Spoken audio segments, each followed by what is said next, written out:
لیکن جس گوشے کو تک آپ کو لایا ہوں، امام علی مقام،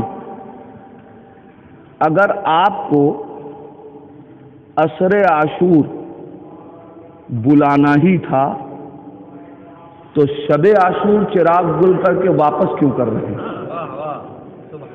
عمل حسین کا ہے، لہذا اس کو سمجھنا ہوگا۔ کبھی ہم نے غور کیا یہ کون سی بات ہے کہ رات میں امام حسین چراغ گل کر کے کہہ رہے ہیں واپس چلے جاؤ، اور صبح کہہ رہے ہیں حل من ناصر، کوئی ہے تو آ جائے؟ کیوں؟ مولا جب واپس کرنا تھا تو بلایا کیوں؟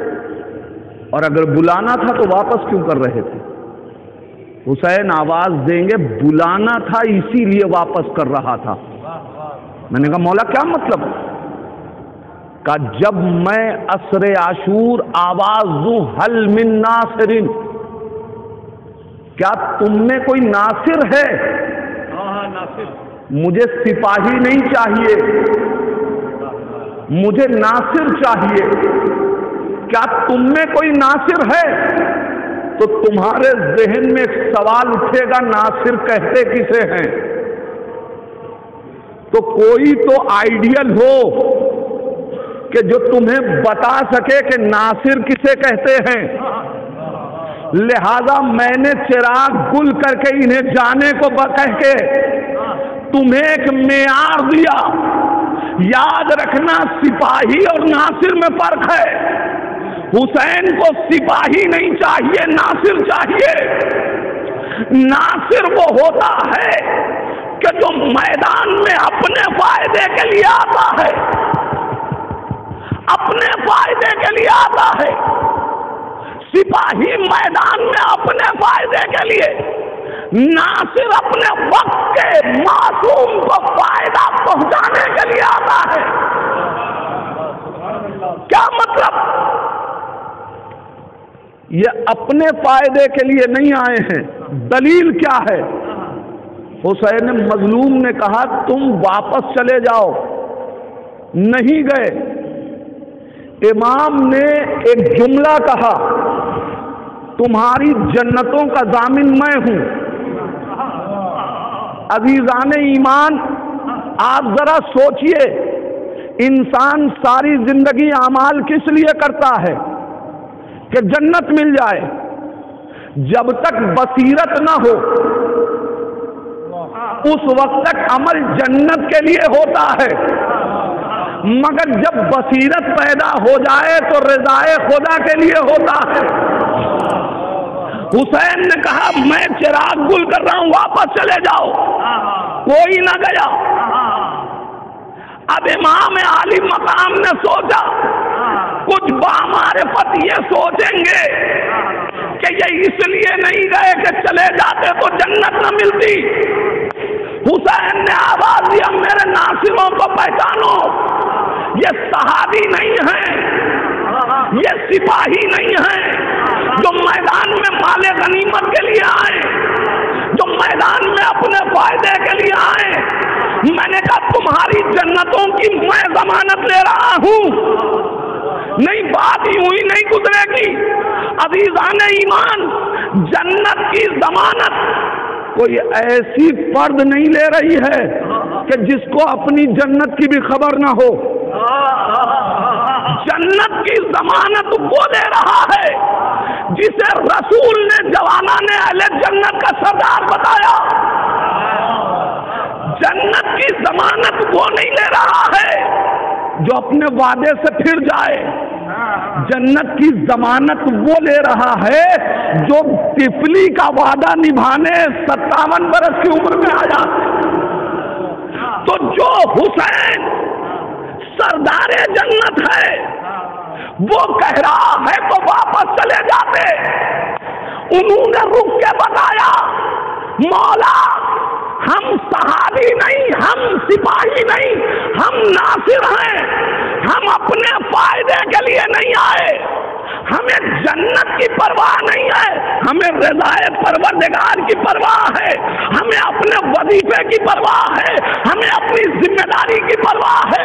اس وقت جنت ملنے کی بات نہیں ہے، اس وقت ہماری ذمہ داری یہ ہے کہ وقت کے امام کی حفاظت کی جائے۔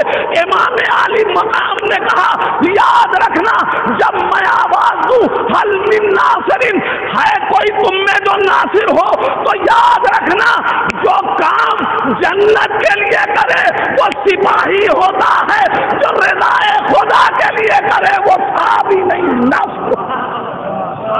انسان پہچانے حسین مظلوم ہے، اچھا ٹھیک ہے، ایک بات اور، امام عالی مقام نے یہ کام چراغ گل کر کے کیوں کیا؟ ایسے ہی کہہ دیتے واپس چلے جاؤ، چراغ کیوں گل کیا؟ حسین کا عمل ہے، چراغ کیوں گل کر رہے ہیں؟ یوں ہی کیوں نہیں کہتے کہ واپس چلے جاؤ؟ چراغ گل کرنے کا مطلب کیا تھا؟ چراغ گل کرنے کا مطلب یہ تھا کہ ظاہراً نہ اب حسین ناصروں کو دیکھ رہے ہیں نہ ناصر حسین کو، ظاہری طور پہ چراغ گل ہو گیا، یعنی اب ظاہراً امامت کی نگاہ میں نہیں ہے۔ حسین نے شب عاشور، شب غیبت کا منظر بنایا، کہا جب میں پکاروں گا حل من ناصر تو تم کائنات میں ناصر بننا چاہو گے، لہذا میں معیار نصرت دے رہا ہوں۔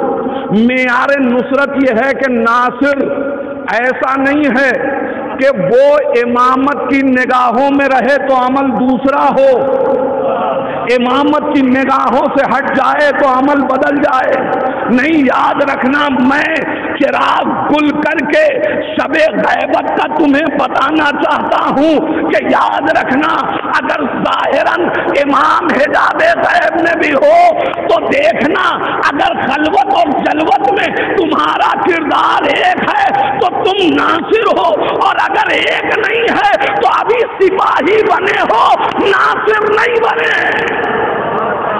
حسین کربلا کے میدان میں ہمیں پیغام دے رہے ہیں، لہذا ہم کو سمجھنا چاہیے کہ ہم اپنے کو کس طریقے سے حل من ناصرین ینصرنا، اور شاید ایک وجہ اور آخری بات، شاید اس لیے بھی حسین مظلوم نے یہ اعلان کیا، وہاں چراغ گل کر دیا تاکہ دنیا میرے ناصروں کو پہچان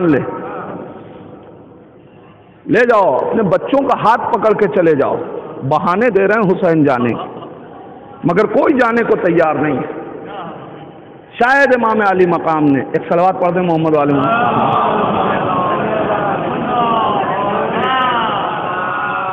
شاید اس لیے بھی امام علی مقام یہ کام کر رہے ہیں تاکہ دنیا پہچانے، یہ نہ سمجھنا کہ یہ آ گئے تھے تو اب مجبور تھے، جاتے کیسے؟ میں ان کو جانے کی اجازت دے رہا ہوں، اور یقین مانے اگر ان میں سے کوئی چلا جاتا تو حسین پہ واجب تھا کہ اسے جنت دیتے، اس لیے کہ وعدہ حسین کر رہے ہیں، مگر جانے کو کہا چلے جاؤ۔ مولا جب جانے کو کہا تو پھر عصر عاشور بلا کیوں رہے ہیں؟ کہا صرف ایک ہی کردار پہچانوانا نہیں ہے، دوسرا کردار بھی تو پہچانوانا ہے۔ اچھا آواز دینی ہی تھی تو عصر عاشور کیوں؟ صبح عاشور کہہ دیتے حل من ناصرین۔ حسین کہیں گے اگر صبح عاشور یہ آواز دیتا تو دنیا سمجھتی کہ میں نے حور کو بلایا۔ کیا بات ہے بابا، میں نے عصر عاشور، مولا کیوں؟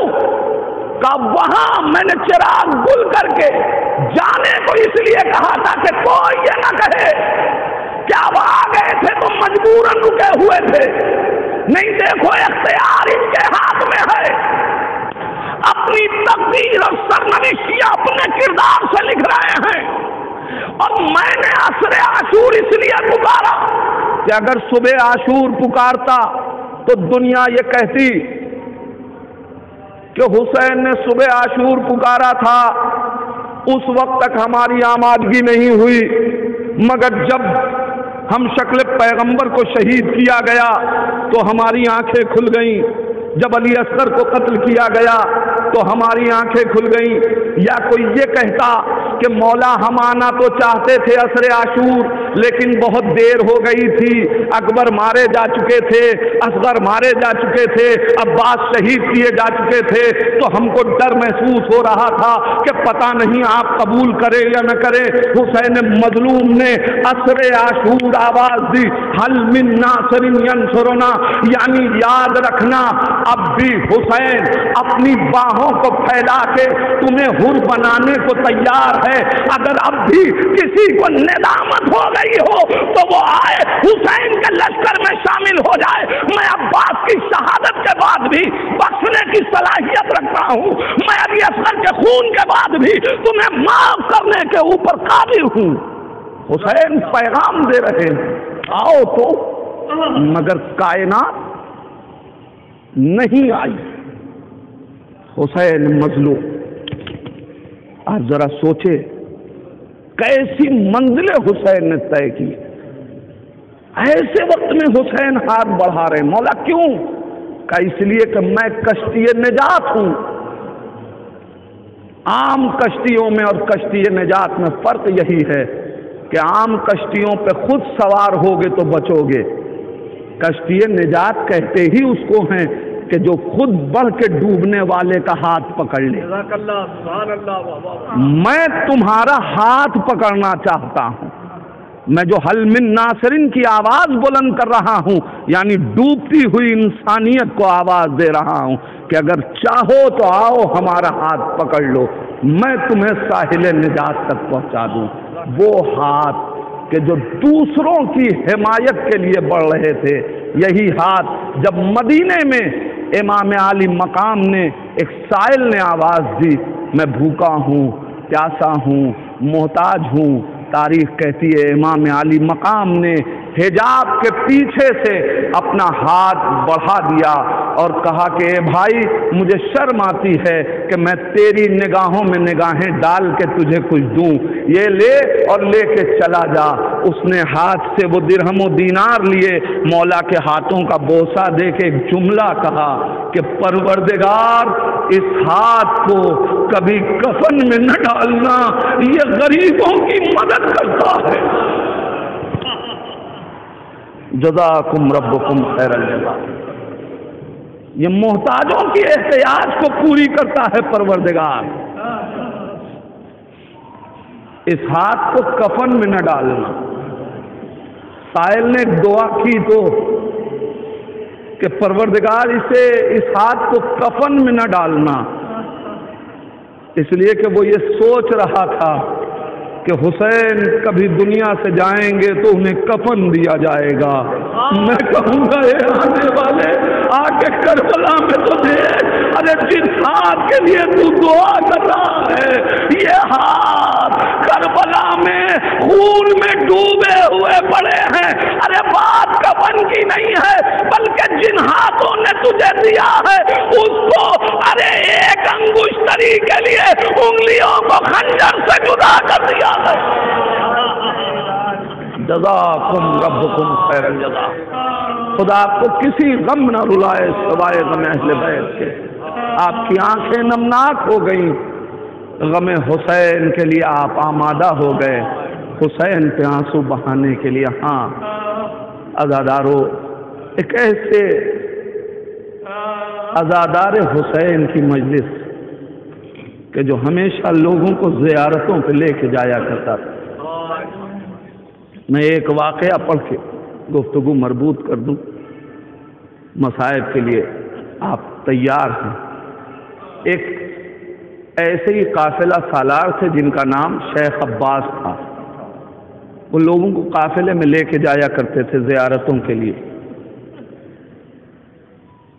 شب جمعہ تھی، کربلا معلیٰ پہنچے۔ اس زمانے کا سفر، لوگ تھکے ہوئے تھے۔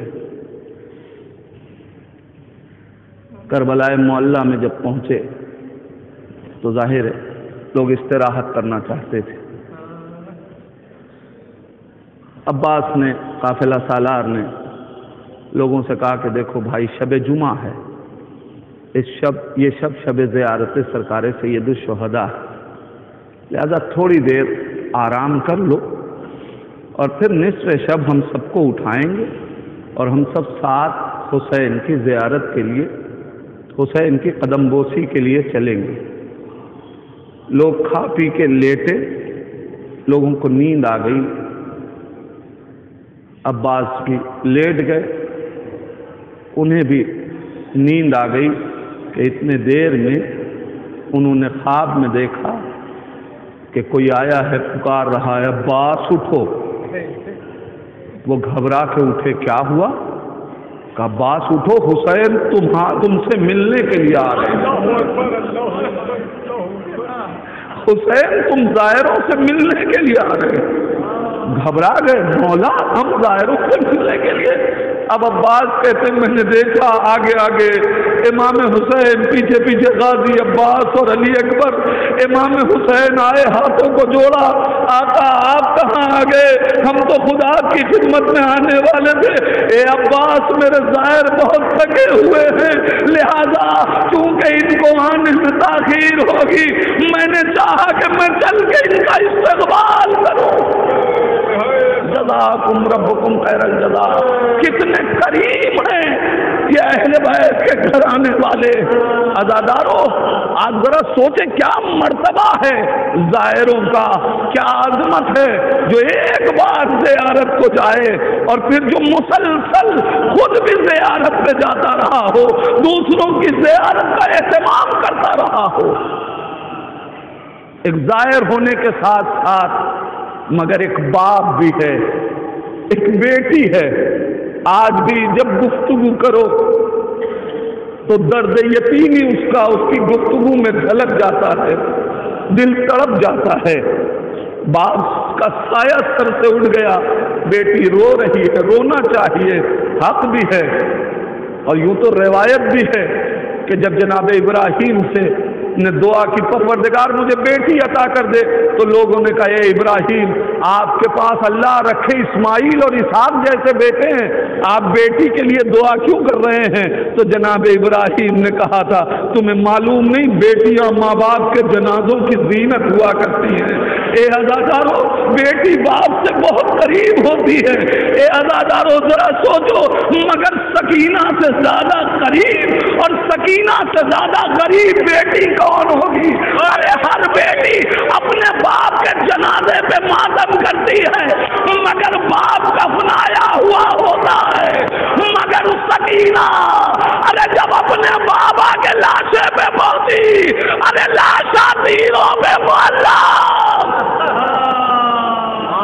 جزاکم ربکم خیر الجزا. ارے کائنات کی بیٹیاں جب اپنے باپ کے جنازے پہ آتی ہیں، ارے لوگوں کا ہجوم ہوتا ہے، کوئی بازو تھامتا ہے، کوئی سر پھیلاتا ہے، مگر اللہ اللہ ارے جب سکینہ اپنے بابا کے لاشے پہ آئی، ارے چہرے پہ ٹماٹوں کے نشان. جزاکم ربکم خیر الجزا. روایت کیسی ہے؟ تاریخوں نے لکھا کہ جناب سکینہ آواز دے رہی تھی میرے بابا کہاں ہو. حمید ابن مسلم کہتا ہے کہ جناب سکینہ کے کرتے کے دامن میں آگ لگی ہوئی تھی. یہ 4 برس کی بچی، عزاداروں مصائب پڑھنے کی چیز نہیں ہوتی، احساس کریں اس کے بعد حق کے ماتم ادا کر سکتے ہیں. میں نے کہہ دیا 4 برس کی بچی. روایت کیا کہہ رہی؟ کرتے کے دامن میں آگ لگی تھی نا. آپ سب جانتے ہیں اگر لباس میں آگ لگی ہو تو دوڑا نہیں جاتا، دوڑنے سے اور آگ بھڑکتی ہے. یہ اتنی چھوٹی بچی تھی. مقتل کہتا ہے سکینہ کے کرتے کے دامن میں آگ لگی تھی، سکینہ دوڑ رہی تھی، میرے بابا کہاں ہو، میرے بابا کہاں ہو. حمید ابن مسلم کہتا ہے میں آگے بڑھا، میں نے چاہا کہ بچی کے کرتے کے دامن کی آگ بجھا دوں. بچی کے دامن کی آگ بجھائی. بچی نے مجھے سماجت بھری نگاہ سے دیکھا. میں سمجھ گیا کہ حسین کی یتیمہ کچھ پوچھنا چاہتی ہے. بڑے قیامت کے مصائب ہیں عزادارو. حسین کی یتیمہ کچھ پوچھنا چاہتی ہے. میں ٹھہر گیا. میں نے کہا بچی کیا پوچھنا چاہتی ہے؟ کہا نہیں پہلے یہ بتا تو ان میں سے ہے یا ہم میں سے؟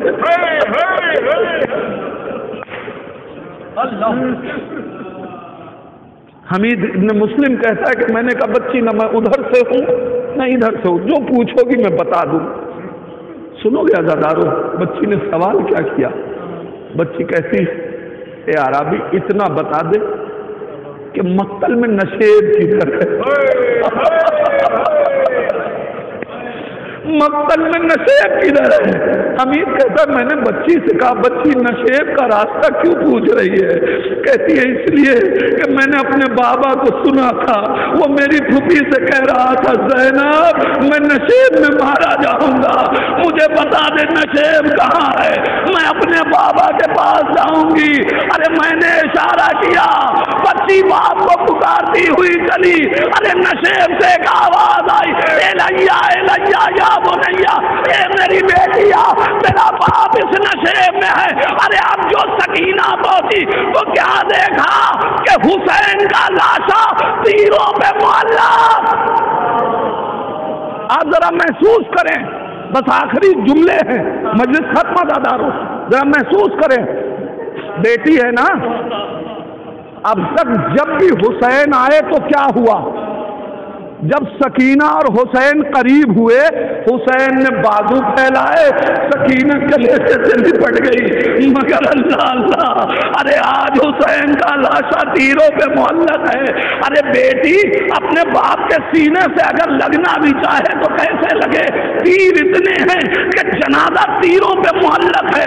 روایت نے نہیں بتایا مگر میرا دل کہتا ہے عجب نہیں یتیمہ آگے بڑھی ہو، حسین کے جسم سے ایک تیر نکالا ہو. بابا علی اکبر کے کلیجے سے برچھی تم نے نکالی، بابا علی اکبر کے گلے کا تیر تم نے نکالا، بابا میرے چچا کے آنکھوں کا تیر تم نے نکالا. اے میرے بابا کوئی نہیں، یہ یتیم بیٹی موجود ہے، تمہارے جسموں سے تیر کو سکینہ جدا کرے گی. انا للہ وَإِنَّا إِلَيْهِ رَاجِعُونَ. رضاً بِقُضَائِهِ وَتَسْلِيمًا لِأَمْرِهِ. بار اللہ تجھے واسطہ ہے محمد و آل محمد کا ان آوازوں پہ اپنی رحمت نازل فرما. میرا اللہ تجھے واسطہ ہے محمد و آل محمد کا جملہ اموات مومنین و مومنات کی مغفرت فرما، خصوصاً مہدی بھائی مرحوم کے درجات کو بلند فرما. میرے اللہ تجھے واسطہ ہے محمد و آل محمد کا یہ مہینہ رحمتوں کا مہینہ ہے، برکتوں کا مہینہ ہے. میرے اللہ ماہ رجب کی رحمتوں اور برکتوں سے ہم سب کو مستفید فرما. میرے اللہ تجھے واسطہ ہے محمد و آل محمد کا ماہ رجب اور ماہ شعبان حکم رسول کے مطابق خدا کی مہمانی کے لیے آمادگی کا مہینہ ہے. میرے اللہ ہم